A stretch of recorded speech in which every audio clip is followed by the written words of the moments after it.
कल्पना कीजिए कि किसी इंसान के शरीर की जो सबसे मुख्य धमनी होती है, मतलब मेन आर्टरी, उसे अचानक से क्लिप लगा के बंद कर दिया जाए। बिल्कुल। शुरुआत में तो दर्द सिर्फ उसी जगह पर महसूस होगा जहां वो क्लिप लगी है। हाँ, और फिर कुछ ही मिनटों में शरीर का हर एक अंग, मतलब दिमाग, फेफड़े, मांसपेशियां, सब ऑक्सीजन के लिए तड़पने लगेंगे। पूरा सिस्टम एक भयानक शॉक में चला जाएगा। और सच कहूं तो जब हम वैश्विक व्यापार और भू राजनीति की बात करते हैं ना, तो बिल्कुल यही परिघटना घटित होती है। एक जगह का रक्त प्रवाह रुकता है और पूरी दुनिया का आर्थिक तंत्र लड़खड़ाने लगता है। तो आज 14 अप्रैल 2026 है और आज के इस विस्तृत विश्लेषण में हम दुनिया के नक्शे पर एक ऐसी ही धमनी के बंद होने का विश्लेषण कर रहे हैं। बिल्कुल। जो अमेरिकी नौसेना ने 13 अप्रैल को सुबह 10 बजे से स्ट्रेट ऑफ होर्मुज पर एक पूर्ण समुद्री नाकेबंदी लागू की है, हम उसी की बात कर रहे हैं। हाँ, एक नेवल ब्लॉकेड। और देखिए, हमारे पास आज जानकारी का जो भंडार है उसमें the economic times, defence security Asia, the guardian, the middle east insider और कील इंस्टीट्यूट के विस्तृत शोध और रिपोर्ट शामिल हैं। और यहाँ शुरुआत में ही स्पष्ट कर देना बहुत जरूरी है कि इन सभी दस्तावेजों का विश्लेषण करते हुए हमारा एकमात्र उद्देश्य सिर्फ उन तथ्यों और रणनीतिक विचारों को सामने रखना है जो मूल स्रोत में दिए गए हैं। सही बात है। किसी भी राजनीतिक दल या वैचारिक पक्ष का समर्थन या विरोध करने का यहाँ कोई स्थान नहीं है। हम बस निष्पक्ष रूप से ये पड़ताल कर रहे हैं कि डेटा क्या कहानी बयां कर रहा है। और ये कहानी मिसाइलों या नौसैनिक जहाज़ों की गिनती से कहीं ज्यादा बड़ी है। बिल्कुल। इस गहन अध्ययन का मुख्य मिशन ही यही समझना है कि ये नाकेबंदी केवल सैन्य सीमाओं तक सीमित क्यों नहीं रह सकती। हम इस बात की गहराई में जाएंगे कि कैसे ये संकट वैश्विक खाद्य सुरक्षा के लिए खतरा बन गया है। और सबसे महत्वपूर्ण बात, जो शायद बहुत अप्रत्याशित है, वो ये कि कैसे इसने सऊदी अरब के $840 बिलियन के विजन 2030 और नियोम जैसे मेगा प्रोजेक्ट्स को खतरे में डाल दिया है। हाँ, तो शुरुआत इस नाकेबंदी की प्रकृति से करते हैं। अमेरिका के सेंट्रल कमांड ने राष्ट्रपति ट्रंप के आदेश के तहत ये कदम उठाया है, जिसका सीधा उद्देश्य ईरानी नौसेना को पंगु बनाना है। और स्थिति कितनी तनावपूर्ण है इसका अंदाजा IRGC, मतलब ईरान के इस्लामिक रेवोल्यूशनरी गार्ड कॉर्प्स की उस ताज़ा धमकी से लगाया जा सकता है, जिसमें उन्होंने इस पूरे जलडमरू मध्य को दुश्मनों के लिए एक घातक भंवर में बदल देने की चेतावनी दी है।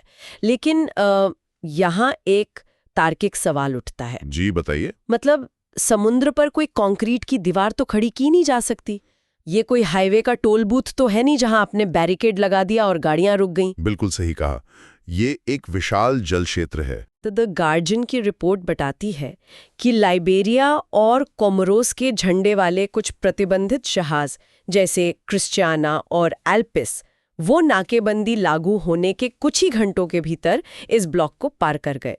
तो फिर ये कैसी अभेद्य नाकेबंदी हुई? देखिए, यही वो जटिलता है जो समुद्री युद्ध को जमीनी युद्ध से अलग करती है।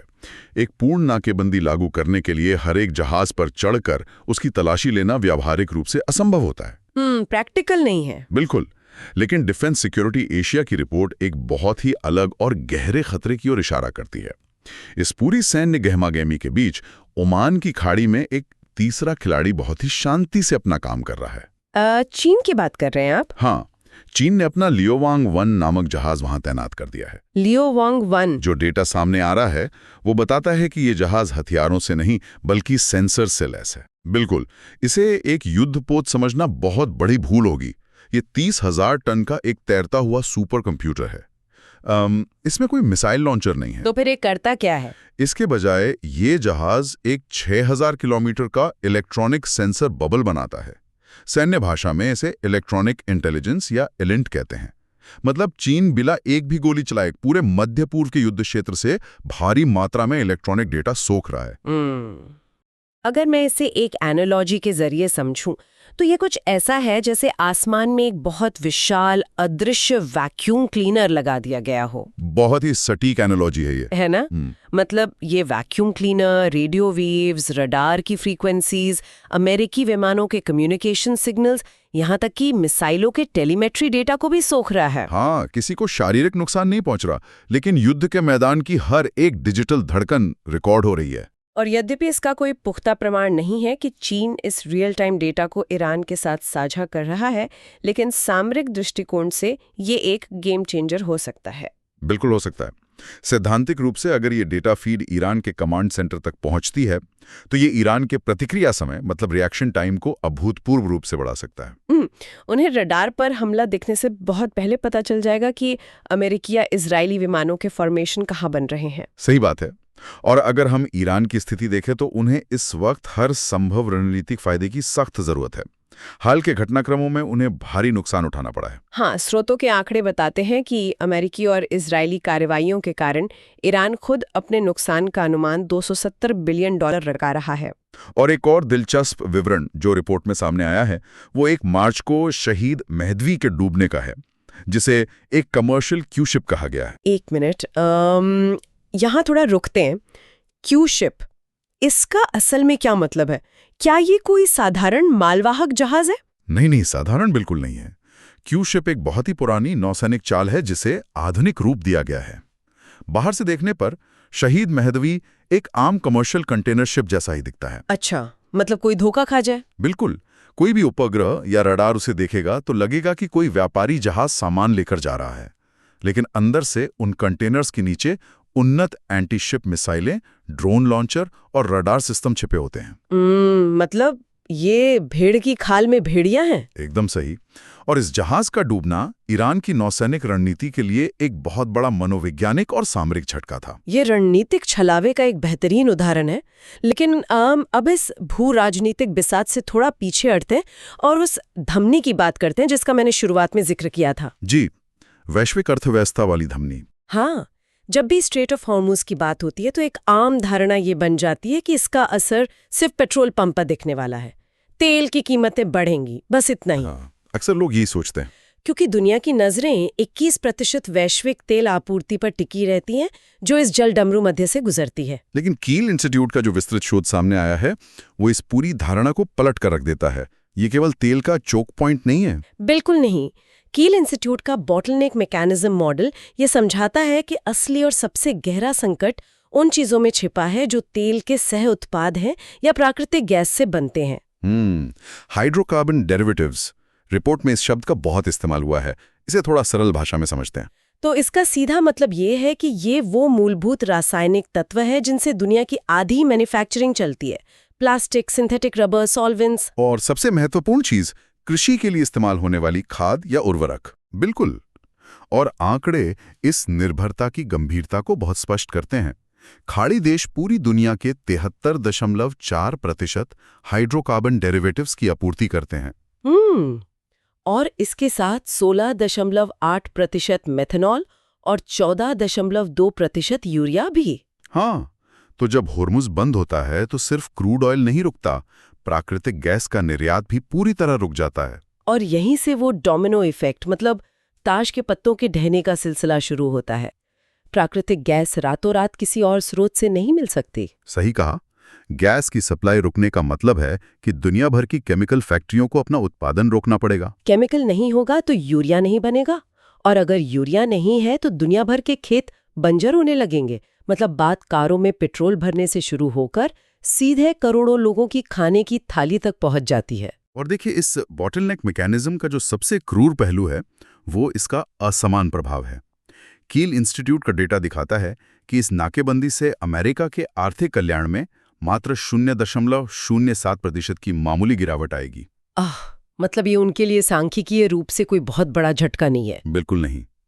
लेकिन तस्वीर का दूसरा पहलू बेहद डरावना है। हाँ, जो देश आयातित उर्वरक और ऊर्जा पर पूरी तरह निर्भर है, विशेषकर दक्षिण एशिया और उपसहारा अफ्रीका के विकासशील देश, उन्हें अमेरिका की तुलना में 10 से 20 गुना अधिक नुकसान झेलना पड़ेगा। और समय भी यहाँ एक बहुत बड़ा दुश्मन बन गया है। ये सब कुछ साल के उस समय हो रहा है जब उत्तरी गोलार्ध में बुआई का सबसे अहम मौसम चल रहा है। वसंत ऋतु। हाँ, इस समय खेतों को उर्वरक की सबसे ज्यादा जरूरत होती है। कृषि चक्र का एक बहुत ही कड़ा नियम है। अगर किसान को मार्च और अप्रैल में सही मात्रा में खाद नहीं मिलती है तो जुलाई और अगस्त में फसल नहीं उगेगी। ये कोई ऐसा कारखाना तो है नहीं जहां मशीन की गति बढ़ाकर बाद में उत्पादन की भरपाई कर ली जाए। बिल्कुल नहीं, ये सीधे तौर पर वैश्विक खाद्य सुरक्षा के ढहने की चेतावनी है। ये एक बहुत ही स्पष्ट और भयानक श्रृंखला है। लेकिन इस पूरी स्थिति में सबसे बड़ी विडंबना देखिए, जो देश इस पूरे युद्ध और तनाव को शांत करने की कोशिश कर रहा है, सऊदी अरब, वही इसका सबसे बड़ा आर्थिक खामियाजा भुगत रहा है। ये बहुत ही महत्वपूर्ण बिंदु है। वैश्विक खाद्य संकट तो दुनिया के अलग अलग कोनों में महसूस किया जा रहा है। लेकिन अगर आपूर्ति श्रृंखलाओं के ढहने का कोई ग्राउंड जीरो है, तो वो लाल सागर के तट पर है। द मिडिल ईस्ट इनसाइडर की रिपोर्ट इस बात का खुलासा करती है कि सऊदी अरब का $840 बिलियन का निवेश पोर्टफोलियो अब तक की अपनी सबसे बड़ी चुनौती का सामना कर रहा है। और विशेष रूप से उनका $500 बिलियन का नियोम मेगा प्रोजेक्ट। देखिए, विजन 2030 केवल एक आर्थिक योजना नहीं है। हाँ, ये तो उनका मास्टर प्लान है। बिल्कुल, ये सऊदी अरब को तेल आधारित अर्थव्यवस्था से बाहर निकालकर एक तकनीकी और पर्यटन हब में बदलने का एक पूरा विजन है। लेकिन यहाँ एक बात किसी को भी सोचने पर मजबूर कर देगी। सऊदी अरब तो इस संघर्ष में पूरी तरह से तटस्थ है, वो युद्ध का हिस्सा नहीं है। हाँ, वे न्यूट्रल हैं। और जहाँ तक नियोम की बात है, तो वो देश के पश्चिमी हिस्से में लाल सागर के तट पर स्थित है। हॉर्मुज़ जलडमरू मध्य तो पूरब में है, जो वहां से सैकड़ों किलोमीटर दूर है। तो फिर एक रेगिस्तान में बन रहा ये भविष्य का शहर इतनी बुरी तरह से क्यों लड़खड़ा रहा है? इसका कारण ये है कि अर्थशास्त्र भूगोल की दूरियों से तय नहीं होता, वो जोखिम और सप्लाई चेन के धागों से तय होता है। मतलब सारा खेल ग्लोबल सप्लाई का है। हाँ, नियोम या द लाइन जैसे अभूतपूर्व प्रोजेक्ट्स को बनाने के लिए भारी मात्रा में अंतर्राष्ट्रीय निर्माण सामग्री, क्रेन और उच्च तकनीक वाले उपकरणों की जरूरत होती है, जो समुद्री रास्तों से आते हैं। हॉर्मुज़ की नाकेबंदी ने समुद्री बीमा की दुनिया में तहलका मचा दिया है। रिपोर्ट बताती है कि समुद्री बीमा प्रीमियम, मतलब मरीन इंश्योरेंस प्रीमियम्स में 300% का भारी उछाल आया है। इसे थोड़ा विस्तार से समझते हैं। देखिए, इसका सीधा मतलब यह है कि जो रिस्क एनालिस्ट लंदन या न्यूयॉर्क में बैठकर जोखिम का आकलन करते हैं, उन्होंने रातों रात ये तय कर दिया है कि खाड़ी क्षेत्र के आसपास किसी भी जहाज को भेजना आर्थिक आत्महत्या है। मतलब अगर एक ठेकेदार को $50 मिलियन की मशीनरी नियोम भेजनी है और उस पर बीमा का खर्च ही कई गुना बढ़ जाए, तो वो शिपिंग वहीं रोक देगा। बिल्कुल, और बीमा प्रीमियम तो केवल एक भौतिक बाधा है। इससे भी बड़ा और गहरा घाव FDI, मतलब विदेशी प्रत्यक्ष निवेश के मोर्चे पर लगा है। हाँ, बड़े इंफ्रास्ट्रक्चर प्रोजेक्ट्स को बाहरी पूंजी की निरंतर आवश्यकता होती है। जो पैसा यूरोपियन और अमेरिकन पेंशन फंड्स या इन्वेस्टमेंट बैंक से सऊदी अरब में आना था, वो अचानक जमसा गया है। और ये इसलिए नहीं है कि उन्हें सऊदी अरब पर भरोसा नहीं है, बल्कि इसलिए क्योंकि अंतर्राष्ट्रीय फंड मैनेजर्स की अपने निवेशकों के प्रति एक जवाबदेही होती है। वे एक सक्रिय युद्ध क्षेत्र के बिल्कुल पड़ोस में अरबों डॉलर का जोखिम नहीं उठा सकते। इसलिए उन्होंने इंतजार करो और देखो की नीति अपना ली है, वेट एंड वॉच। हाँ, और इस नीति का असर आंकड़ों में साफ दिख रहा है। 2025 में सऊदी अरब ने रिकॉर्ड विदेशी निवेश आकर्षित किया था। लेकिन अब द मिडिल ईस्ट इनसाइडर का अनुमान है कि 2026 की पहली तिमाही में FDI में 60 से 70% तक की भारी गिरावट आ सकती है। कोई भी निवेशक अपना पैसा ऐसी जगह नहीं फंसाना चाहता जहां से रिटर्न की कोई गारंटी न हो। 60 से 70% की गिरावट किसी भी अर्थव्यवस्था के लिए एक भूकंप से कम नहीं है, और इस भूकंप के झटके हर जगह महसूस किए जा रहे हैं। जेदा टावर, जो दुनिया की सबसे ऊंची इमारत बनने वाली है, उसके निर्माण में भारी देरी हो रही है। और उनके लाल सागर पर्यटन प्रोजेक्ट का क्या? उनका लक्ष्य 2030 तक सालाना 10 लाख पर्यटकों को आकर्षित करना था। लेकिन जमीनी हकीकत तो ये है कि रिपोर्ट के मुताबिक पूरे क्षेत्र में 23,000 उड़ानें रद्द कर दी गई हैं। मार्च 2026 के पहले 2 हफ्तों में ही वहां लग्जरी होटल बुकिंग में 45% की भारी गिरावट दर्ज की गई है। मतलब पर्यटकों को ये सीधा संदेश जा रहा है कि ये पूरा क्षेत्र एक नो गो जोन बन चुका है। लेकिन पर्यटन और निर्माण सामग्री के रुकने से परे एक और संकट है जो शायद सबसे ज्यादा नुकसानदायक है, और वो है मानव पूंजी, मतलब ह्यूमन कैपिटल का पलायन। बिल्कुल, विजन 2030 को जमीन पर उतारने के लिए केवल पैसे की नहीं, बल्कि दुनिया भर के बेहतरीन इंजीनियरों, कंसल्टेंट्स और टेक विशेषज्ञों की जरूरत है। और यहीं पर भू राजनीति ने सबसे गहरी चोट की है। अमेरिका ने अपने सभी गैर जरूरी कर्मचारियों को सऊदी अरब छोड़ने का आदेश जारी कर दिया है। हाँ, और इस एक आदेश के कारण लगभग 5,000 अमेरिकी कर्मचारी देश छोड़कर जा रहे हैं, जिनमें सिलिकॉन वैली की बड़ी टेक फर्म्स के आर्किटेक्ट्स और मैनेजमेंट कंसल्टिंग के दिग्गज शामिल हैं। देखिए, विजन 2030 का एक बहुत ही मुख्य स्तंभ था ज्ञान हस्तांतरण या नॉलेज ट्रांसफर। मतलब विदेशी विशेषज्ञ सऊदी युवाओं को प्रशिक्षित करेंगे? हाँ, लेकिन अगर बिना दिमाग के सपनों का शहर बनाना पड़े तो कैसे बनेगा? ये तकनीकी और बौद्धिक रूप से विजन 2030 के लिए एक लकवा मार जाने जैसी स्थिति है। ज्ञान हस्तांतरण कोई ऐसी चीज तो है नहीं जिसे आप किसी मशीन की तरह इंपोर्ट कर लें। इसके लिए लोगों की भौतिक उपस्थिति अनिवार्य है। लेकिन जरा रुकिए, क्या इस पूरे परिदृश्य में हम सऊदी अरब की आंतरिक ताकत को कम तो नहीं आंक रहे? आप PIF की बात कर रही हैं? हाँ, मेरा मतलब है ऐसा तो नहीं है कि सऊदी अरब कोई कमजोर अर्थव्यवस्था है। उनके पास पब्लिक इन्वेस्टमेंट फंड के रूप में एक विशाल खजाना है। क्या वे इस पूरे झटके को अपने दम पर नहीं सह सकते? देखिए, ये एक बहुत ही प्रासंगिक विश्लेषण है। सऊदी अरब किसी भी दृष्टिकोण से असहाय नहीं है। उनकी संरचनात्मक मजबूती बहुत अच्छी है। PIF के पास $930 बिलियन की विशाल संपत्ति है। इसका सीधा अर्थ ये है कि भले ही पश्चिमी देशों का FDI 70% तक गिर जाए, सऊदी सरकार के पास अपने सबसे महत्वपूर्ण प्रोजेक्ट्स को खुद फाइनेंस करने की ताकत है। बिल्कुल। और एक सकारात्मक आंकड़ा ये भी है कि उनका गैर तेल GDP अब 55.6% तक पहुंच चुका है। और एक बहुत ही दिलचस्प विरोधाभास ये है कि जिस भू-राजनीतिक अस्थिरता के कारण उनका निवेश रुक रहा है, उसी के कारण कच्चे तेल की कीमतें भी आसमान छू रही हैं। संकट से पहले जो तेल $67 प्रति बैरल था, वो अब 77 से $100 के बीच झूल रहा है। हाँ, तो ये अतिरिक्त राजस्व उनके लिए एक बफर का काम कर रहा है। ये सच है कि तेल से होने वाली ये अप्रत्याशित कमाई कुछ घावों पर मरहम लगा सकती है। सऊदी अरब ने इस पूरे युद्ध में तटस्थ रहने की बहुत ही चतुर कूटनीतिक चाल चली है। वे वॉशिंगटन और तेहरान दोनों के साथ बैक चैनल बातचीत कर रहे हैं। लेकिन ये संतुलन एक बहुत ही पतले धागे पर टिका है। एक डर है जो इस समय रियाद के हर रणनीतिकार को सता रहा है। बाबल मंडेब का डर? बिल्कुल।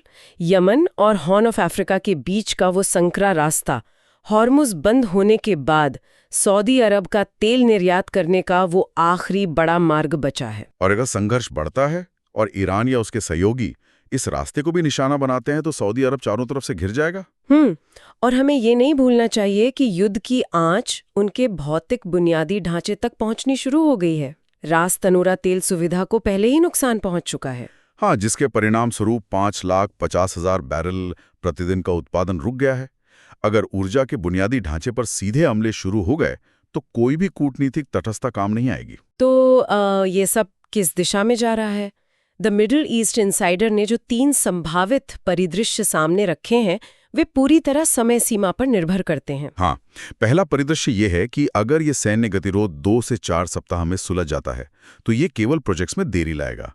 FDI लौट आएगा और PIF को ज्यादा दबाव नहीं झेलना पड़ेगा। ये एक बेस्ट केस सिनेरियो है। लेकिन अगर ये गतिरोध 2 से 6 महीने तक खिंच गया, जो कि दूसरा परिदृश्य है, तो तस्वीर बदल जाएगी।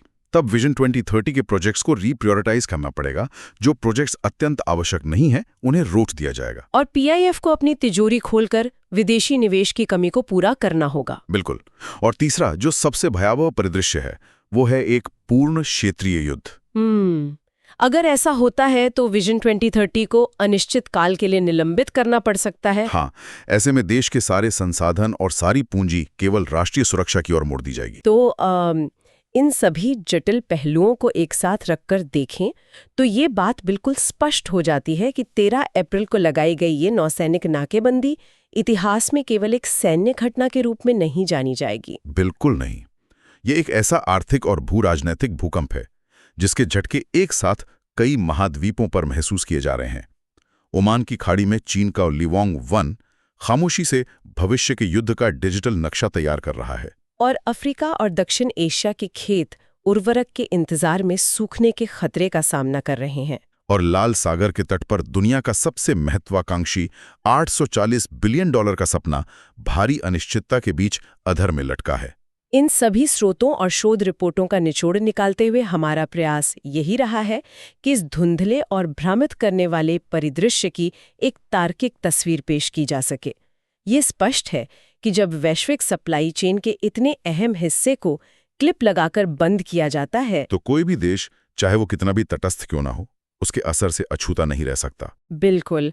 और इस पूरी चर्चा के अंत में एक विचार जो सच में गहराई से सोचने पर मजबूर करता है, वो ये है कि विजन 2030 और न्योम का पूरा कॉन्सेप्ट ही इसीलिए तैयार किया गया था ताकि सऊदी अरब को तेल की निर्भरता और मध्य पूर्व की भू राजनैतिक अस्थिरता से आज़ाद किया जा सके। उन्हें दुनिया से जोड़कर एक ग्लोबल हब बनाना था।